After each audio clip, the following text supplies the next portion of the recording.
जय श्री राम, जय बागेश्वर धाम सरकार। दोस्तों स्वागत है आपका हमारे YouTube channel road to success में। दोस्तों आज मैं आपको बताने जा रहा हूं कि किस तरह से आप अपने शत्रुओं का नाश करते हैं। दोस्तों नींबू को काट करके और उस पर नमक डाल करके और आप यदि इस जगह रख देंगे और यदि उसे रखा रहने देंगे, उसके बाद दोस्तों आपके जो शत्रु है वो पूरी तरह से बर्बाद भी हो सकते हैं और तबाह भी हो सकते हैं। यानी कि आप यदि आपके शत्रु ऐसे पीछे पड़े हुए हैं कि आपको चारों तरफ से शत्रु ने घेर लिया है और आपको कोई रास्ता नजर नहीं आ रहा, आपको लगता है कि यार अब तो जो शत्रु है मेरा जो है सब कुछ ही बिगाड़ देंगे, और शत्रु जो है सामने से आकर के वार करता है। शत्रु अपनी जिंदगी में बहुत ज्यादा आपको परेशान कर रहा है, बहुत ज्यादा शत्रु जो है आपको दिक्कत दे रहा है, बहुत ज्यादा परेशानी यदि आप में आ गई है, और दोस्तों यदि आप अपने जीवन में बहुत ज्यादा दुखी हो रहे हो, तो दोस्तों ये वाला उपाय सिर्फ और सिर्फ आपके लिए नजर। इसलिए वीडियो को बड़ा ही ध्यान से सुनिएगा, बड़ा ही ध्यान से देखिएगा, तब जाकर के आपको उपाय समझ में आएगा। उपाय बड़ा आसान है, बड़ा सिंपल है, लेकिन दोस्तों यदि पूरा वीडियो नहीं देखा तो उपाय कैसे समझ में आएगा। इसलिए वीडियो को पूरा देखने की कोशिश करें।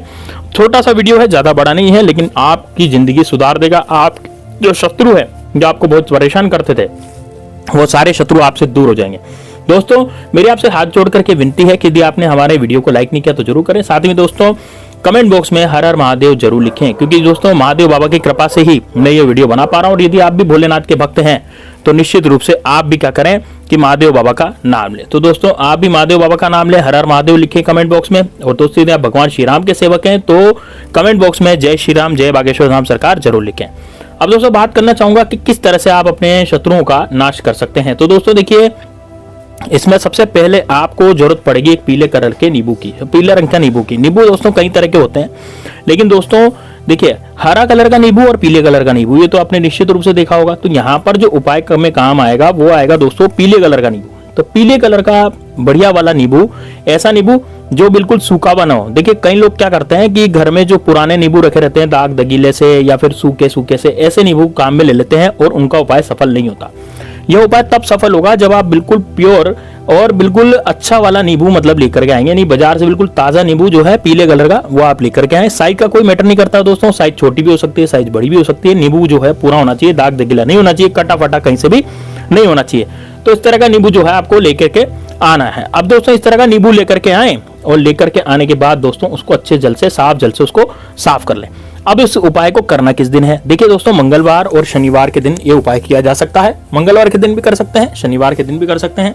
आप इस उपाय को दिन में भी कर सकते हैं, रात में भी कर सकते हैं। यानी कि जैसे मान लीजिए आपको सुबह समय मिलता है 7 बजे के बाद, 8 बजे के बाद सुबह, तो फिर सुबह सुबह भी कर सकते हैं। या फिर आपको लगता है कि यार मुझे तो सुबह टाइम नहीं मिलता, मुझे रात्रि में ही टाइम मिलता है, तो आप इस उपाय को रात्रि में भी कर सकते हैं। क्योंकि इस उपाय में आपको घर से बाहर जाने की बिल्कुल भी जरूरत नहीं है।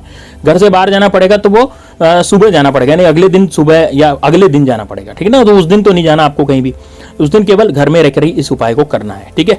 अब उपाय में जो सामग्री चाहिए कि वो क्या क्या चाहिए, तो सामग्री सबसे पहले दोस्तों एक तो चाहिएगा आपको पीले कलर का नींबू। जैसा कि मैंने आपको बताया कि दाग दगीला नहीं होना चाहिए, इसमें किसी तरह का कुछ भी डिजाइन या कुछ भी ऐसी चीज नहीं होनी चाहिए जो उसमें खरोच वगैरह हो या कुछ ऐसा हो, ठीक है। सड़ा हुआ नींबू भी नहीं होना चाहिए और सूखा हुआ भी नहीं होना चाहिए। इसके अलावा दोस्तों आपको चाहिएगा नमक। अब दोस्तों नमक कैसा? आपकी रसोई घर में जो नमक है, जो पिसा हुआ नमक होता है, उसी नमक की मैं बात कर रहा हूं, तो वो नमक निश्चित रूप से इसमें चलेगा, ठीक है ना। तो उस नमक को भी आप इस्तेमाल कर सकते हैं, ठीक है ना। तो वो नमक भी आप ले लें। अब दोस्तों देखिए ये दो चीजें आपने ले ली। ये दो चीजें लेने के बाद अब आपको करना क्या है, देखिए नींबू को और एक चाकू भी ले लीजिएगा, क्योंकि चाकू नींबू को काटेगा। तो नींबू को काटने के लिए हमें चाकू की जरूरत पड़ेगी वहां पर, तो आप एक चाकू भी ले लीजिएगा। अब एक एकांत कमरे में आप बैठ जाइएगा। यानी कि एकांत कमरे का मतलब क्या हुआ? जहां पर आपको कोई डिस्टर्ब न करे। अब जैसे कहीं आपका बेडरूम हो गया या आपका कमरा हो गया, कहीं भी ऐसी जगह बैठेंगे जहां पर आपको कोई फैमिली वाले डिस्टर्ब न करे। यदि परिवार वाले लोग डिस्टर्ब करते हैं तो उनसे आप पहले ही बोल दीजिए कि भाई ये उपाय कर रहा हूँ, इसलिए मुझे डिस्टर्ब न करें। 10 मिनट में उपाय हो जाता है, 10 मिनट से ज्यादा ये उपाय नहीं होता, ठीक है ना।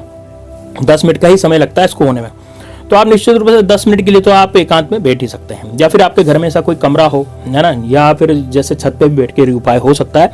आपके घर में कोई ऐसा कमरा हो जहां पर कोई भी आता जाता नहीं हो ज्यादा, और ज्यादा शोरगुल वगैरह नहीं होता, तो वहां भी इस उपाय को किया जा सकता है, ठीक है। अब ऐसे कमरे में बैठ जाएं, दक्षिण दिशा में बैठे आप, किधर की तरफ? दक्षिण दिशा की तरफ मुंह करके। नहीं, आपका जो मुख है वो दक्षिण, आपका जो फेस है वो दक्षिण दिशा की तरफ होना चाहिए और आप बैठ जाने चाहिए। आप तरी पट्टी भी बैठ सकते हैं, आप आसन बिछा के भी बैठ सकते हैं, या फिर आप जो है टेबल कुर्सी पे बैठ सकते हैं, सोफा सेट पे बैठ सकते हैं, पलंग पे भी बैठ सकते हैं। ऐसा नहीं है कि भाई ये नीचे बैठकर ही होगा, ऐसा कुछ भी नहीं है। क्योंकि जिनके पाँव दुखते हैं, जिनके पैर दुखते हैं, जिनके घुटने दुखते हैं, उनसे उठा बैठा नहीं जाता, तो वो नीचे बैठ के या ऊपर बैठ के भी आप आसानी से उपाय को कर सकते हैं। अब दोस्तों कैसे इस उपाय को किया जाएगा, देखिए अब इस उपाय को करने के लिए सबसे पहले आपको एक नींबू की जरूरत पड़ेगी और एक चाकू की जरूरत पड़ेगी। तो नींबू से अब आप क्या करें, नींबू को चाकू से 4 पीस करेंगे, 4 टुकड़े करेंगे। लेकिन 4 टुकड़े कैसे करेंगे, 4 टुकड़े ऐसे करेंगे कि आप इस नींबू को पूरा नहीं काटेंगे, यानी कि 4 टुकड़े अलग अलग नहीं होने चाहिए। जैसे नींबू की हम फांके करते हैं ना, तो 4 फांके अलग अलग नहीं होनी चाहिए। वो फांके जो है नीचे से जुड़ी हुई होनी चाहिए, यानी ऊपर से तो आपने काट दिया लेकिन नीचे से जो है वो चारों फांके जुड़ी हुई होनी चाहिए, यानी कि एक जैसा, जैसे फूल नहीं बनाते हम वैसा फूल बन जाना चाहिए नींबू का, ठीक है ना। तो इस तरीके से आपको ये जो है ये काटना पड़ेगा, ठीक है ना। किस तरह से काटेंगे चाकू से कि वो जो फांके हैं वो बिल्कुल अलग अलग नहीं हो, वो जो है नीचे से जुड़ी हुई रहे और ऊपर से जो है नींबू की तरफ, नींबू का खुला हुआ जो फूल जैसा होता है वो बना रहा है, ठीक है ना। इस तरह से आपको नींबू को काटना है। अब दोस्तों नींबू को काटने के बाद आप क्या करेंगे, जो नमक आपके सामने रखा है, कटोरी में आप नमक रखेंगे तो अपने सामने उस नमक को रखेंगे। नमक को रखने के बाद दोस्तों अब इस नींबू को सबसे पहले आपको अपनी बाएं हथेली में लेना है। बाएं हथेली यानी उल्टे हाथ की हथेली में, यानी कि बाएं हाथ की हथेली में इस नींबू को रखना है, दाईं में नहीं रखना। बाएं हथेली में इस नींबू को रखेंगे और दाएं हाथ से इसमें नमक डालेंगे। लेकिन नमक कैसे डालेंगे, नमक लेते समय जैसे आप नमक का एक चुटकी नमक आपने ली, कटोरी आपके सामने रखी थी, एक चुटकी नमक आपने लिया। एक चुटकी नमक लेने के बाद आपको दोस्तों देखिए आपको यह मंत्र बोलना है, ओम श्री भैरवाय नमः। क्या बोलेंगे आप, ओम श्री भैरवाय नमः, ओम श्री भैरवाय नमः। तो एक बार ये मंत्र बोलेंगे ओम श्री भैरवाय नमः और नमक को इस नींबू पर छिटक देंगे, जो एक चुटकी नमक आपने लिया था। फिर दूसरा वापस नमक लेंगे एक चुटकी, फिर बोलेंगे ओम श्री भैरवाय नमः, फिर इस नींबू पे छिटक देंगे। फिर तीसरी बार लेंगे ओम श्री भैरवाय नमः, फिर नींबू पर छिटक देंगे। इस तरह से आपको 11 बार नींबू पर नमक छिटकना है। अब दोस्तों उस नींबू के अंदर वो नमक हो गया। अब दोस्तों इस नींबू, अब आपको अपनी आंखें बंद करनी है 10 से 15 सेकंड और अपने शत्रु के बारे में सोचना है, अपने शत्रु की तरफ ध्यान लगाना है।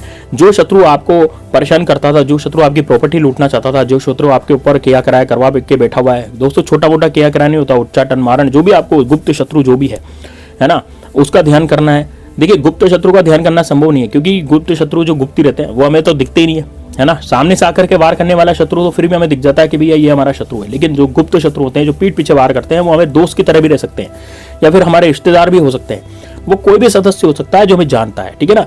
तो अब उसके लिए क्या करेंगे, जो आपकी पुरानी घटनाएं हैं जो आपके साथ नहीं होनी चाहिए, मान लीजिए आपका रात को नींद नहीं आती थी, रात को आपको डर लगता था, या फिर हो सकता है कि आपके परिवार में किसी सदस्य के साथ कोई अप्रिय घटना हुई हो, है ना, जैसे उसका एक्सीडेंट हो गया हो, उसकी जिंदगी में बहुत ज्यादा रोड़े मच गए हों या अस्पताल में भर्ती हो गया हो, तो इस तरीके से जो भी है वो सब आपको जो है बोलना है, ठीक है ना, सोचना है, ठीक है ना। 10 से 15 सेकंड तक आपने सोच लिया। अब सोचने के बाद आप क्या करेंगे, इस नींबू पर जब आपने नमक रखा था इसको आप रख कर के आएंगे घर की छत पे, है ना। अब किसी के घर पे छत नहीं होती, तो वो क्या करेगा, अपने घर के अहाते में रखेगा बाहर की तरफ मतलब जैसे जहां पर आसमान दिखता है। यदि वो भी नहीं है, किसी के घर में छत है, वैसे दोस्तों किसी के घर में छत तो होती है ना। तो यदि आपके घर पे छत भी नहीं है और आपको लगता है कि नहीं यार मुझे तो ये अंदर नहीं करना, तो आप बाहर जा करके किसी गार्डन में, किसी पार्क में भी इसको जा करके रख के आ सकते हैं, ठीक है। ऐसा कैसा रखा रहने दिए और पीछे मुड़ करके नहीं देखिए, बस आ जाइए वापस। दोस्तों आपके शत्रु की जो नेगेटिविटी आपके घर में थी वो सारी नेगेटिविटी तो दूर हो ही जाएगी, साथ ही में दोस्तों शत्रु जो है 24 घंटे के अंदर अंदर मरेगा, रोएगा, पछताएगा, यानी कि इतना ज़्यादा उसकी तबीयत खराब हो जाएगी, इतना ज़्यादा उसको दुख होगा, इतना ज़्यादा वो अपने में उलझ जाएगा कि वो आप पर ध्यान ही नहीं दे पाएगा। तो दोस्तों बड़ा शानदार, बड़ा जबरदस्त टोटका, इसको जरूर कीजिएगा। मिलते हैं नेक्स्ट वीडियो में, तब तक के लिए जय श्री राम, जय बागेश्वर धाम सरकार, हर हर।